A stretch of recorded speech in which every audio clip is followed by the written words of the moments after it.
Hello guys, പനി പിടിച്ച് വീട്ടിൽ ബോറടിച്ച് കിടക്കുന്ന ഒരു ഡേ. പുറത്തോട്ട് പോയാലോ എന്ന ചിന്ത വന്നപ്പോൾ തന്നെ ഫ്രണ്ട് വന്നു. പിന്നെ ഒന്നും നോക്കിയില്ല, ഒറ്റ പോക്കാണ്. ഒരു പ്ലാനിങ്ങും ഇല്ലാതെ പുറത്തോട്ടിറങ്ങി. നേരെ എത്തിയത് വർക്കല ക്ലിഫിലാണ്. അവിടെ നിന്ന് കുറച്ചു നേരം തിരമാലകളൊക്കെ എണ്ണി മനം നോക്കി അങ്ങനെ നിന്നു. മുഖത്ത് പനിയുടെ ലക്ഷണം അറിയിക്കുന്നത് കൊണ്ട് തന്നെ റീൽസ് എന്ന ചിന്ത ഞാൻ വേണ്ടാന്ന് വെച്ചു. അവിടെ നല്ല തിരക്കായിരുന്നു. അധികം നിൽക്കാൻ ആരോഗ്യം സമ്മതിക്കാത്തത് കൊണ്ട് പിന്നെയും യാത്ര. അപ്പോൾ എനിക്ക് തന്നെ വണ്ടി ഓടിക്കണമെന്നൊരാഗ്രഹം. കാരണം എനിക്ക് പനിയാണ്. അങ്ങനെ എങ്ങോട്ടൊന്നില്ലാതെ പോവുകയാണ്. പനി പിടിച്ച് വീട്ടിലിരിക്കുന്നത് കട്ട ബോറിംഗ് ആണ്.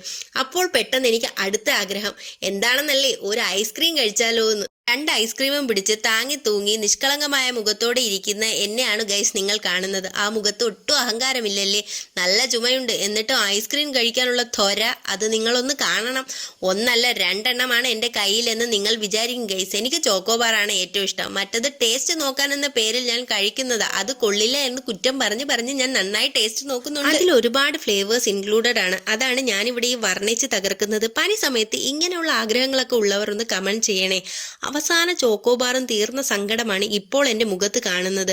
അപ്പോഴാണ് ഗോലിസോഡ കണ്ണിൽപ്പെട്ടത്. പനിയൊക്കെ എന്ത്, അടുത്ത ലക്ഷ്യം ഗോലിസോഡ തന്നെ. ഗോലിസോഡ കുടിക്കുന്നതിനേക്കാൾ പൊട്ടിക്കുന്നതാണ് എനിക്ക് ഏറ്റവും ഇഷ്ടം. ഗോലിസോഡ പൊട്ടിക്കാനുള്ള എക്സ്പ്രഷനാണ് ആ മുഖത്ത് വാരി വിതറുന്നതായി നിങ്ങൾ കാണുന്നത് ഗൈസ്. ഇത് പ്ലാസ്റ്റിക് ബോട്ടിൽ ഗോലിസോഡയാണ്. ഗോലിസോഡ നല്ല തണുപ്പുണ്ടായിരുന്നു, അധികം കുടിക്കാൻ പറ്റിയില്ല. ഇപ്പോൾ തന്നെ എൻ്റെ സൗണ്ട് നന്നായി അടഞ്ഞിരിക്കുന്നു. അതുകൊണ്ട് ഫ്രണ്ട് അങ്ങ് മേടിച്ചു. അതും കഴിഞ്ഞ് നേരെ വീട്ടിലേക്ക് വിട്ടു. നാളത്തെ അവസ്ഥ എന്താണെന്ന് കണ്ടറിയാം ഗൈസ്.